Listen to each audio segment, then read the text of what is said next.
What's up, guys? This is AJ Leon from ajleon.me. We are on our crazy road trip. We stopped off in Arizona, and earlier today we were at a co-working center, which was really, really neat. And right now I'm sitting with one of my favorite people on this earth. I started following her on Twitter a long time ago, Pam Slim. She's the author of that book, Escape from Cubicle Nation, which is not exactly what you would think. It's not just a book of inspiration. It's actually a really pragmatic book about how to jump from being, in the corporate world to the entrepreneur's life. So I'm sitting with her, and I just want to talk to her a little bit about this journey and how people are, how we can empower entrepreneurs. So in your book, one thing that I really like is you talk about the essential self versus the social self. Can you talk a little bit about that? And this is a concept from Martha Beck, who is the person that I learned my own life coaching from. And it was really, really important for me to understand this as I started to work with people that are in the mode of trying to leave the corporate world to start a business. Your essential self has two parts. It's your essence, so it's the way that you're wired. It's you can think about it as your 2-year-old self, as you guys are probably listening to my 3-year-old over there. There's not a lot of editing. Whatever you feel, you just express. And everybody has it. We're all born with it. Over the years, by our parents, by social situations, by school, by companies, by the media, we're shaped by our social self, which tells us how do we need to behave in order to make it through the world. So the way it relates very specifically to people in corporate jobs, we were talking about your path a few minutes ago. Sure.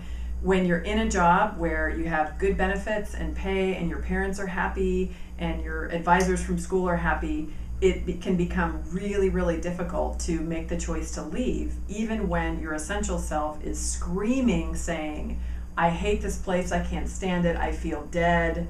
Yeah. And in a corporate environment in particular, it is not safe to speak the voice of your essential self, right? People who do it are like Tom Cruise and Jerry Maguire, or like the Office Space guy, when he finally loses it with a red stapler, that you don't, it's not safe to do it. And so over the years of people being in a situation where they can't express their essential self, when they go to start a business, they often don't know what they feel or what they're passionate about. Yeah. So they kind of have that feeling of like, I have to get out of this hellhole, but I don't know what to do. And one of my main things that I often tell clients is hating your job intensely is not a business plan. So it's not enough to hate where you are.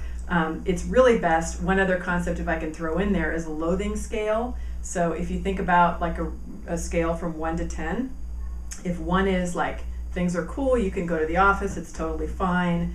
10 is you are physically sick when you go to work. You are so stressed out, it's such the wrong fit that you feel physically ill.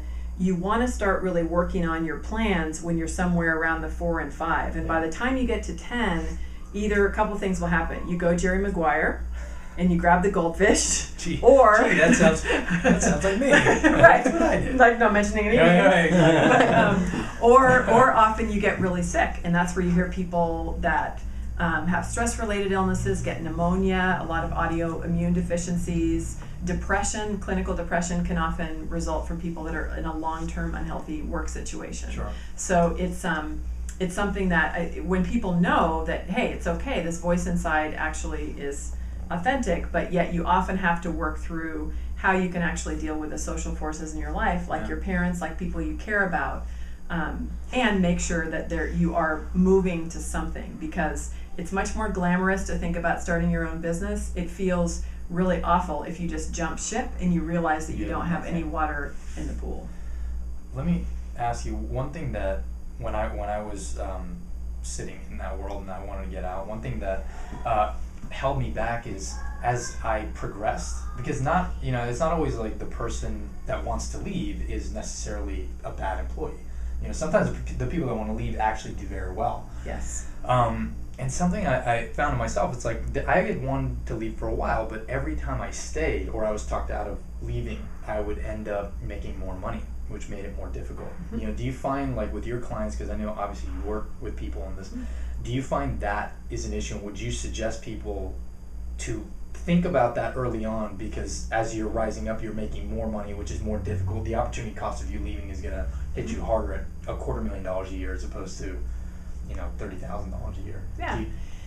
There's no right answer for any one person. So I think a lot of what you want to think about is to be aware of what is it that you're trying to learn. There's a lot of things you can learn from a corporate job, and for some people it feels really good to go down the corporate path for 10, 15 years because they're in a field where they can get the benefits of being supported by the corporate structure to learn the kind of things they want to learn. So if you're in a tech-intensive area, you want to get certifications. I love my corporate life, actually. I wasn't hating it at all. It wasn't, that wasn't the case. But where you're really conscious about what you're learning, you do realize a lot of people who do leave and start successful businesses really are good performers. Yeah. But there are many pressures that make you feel like you can't leave, and salary is one of them. And for good reason. If you're really a good performer, they're going to want to keep you and back it up with money. Yeah. I guess the reason I preface it is because sometimes it doesn't mean that everybody should just leave when you're not making very much money. Because if you're seeing that as an opportunity to really gain the skills and experience that you want in order to build your vision of the business that you want, make business contacts, all those kind of things, there can be a really good reason to stay. So it all depends on the person, but realize what are the factors that are really holding you in. Most of them are illusions. Actually, it's all an illusion. If you follow, Don Miguel Ruiz, The Four Agreements, if you ever read that book, it's a great book.